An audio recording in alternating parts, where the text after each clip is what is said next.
Mapagpalang araw po sa lahat ng ating mga manonood, lalong-lalo na po sa ating mga SSS pensioners. Kung bago lang po kayo sa aking channel, welcome po dito.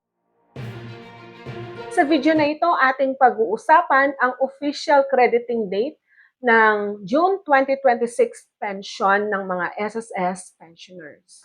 Para sa mga first batch pensioners, ito yung mga may date of contingency na 1 to 15. Ang kanilang official crediting date ng kanilang SSS pension ay sa June 1, 2026. Since wala naman pong holiday at hindi naman siya pumatak sa weekends o Saturday at Sunday, kaya pumatak ang crediting date sa regular releasing date na June 1, 2026. Ito ay araw ng Lunes or Monday.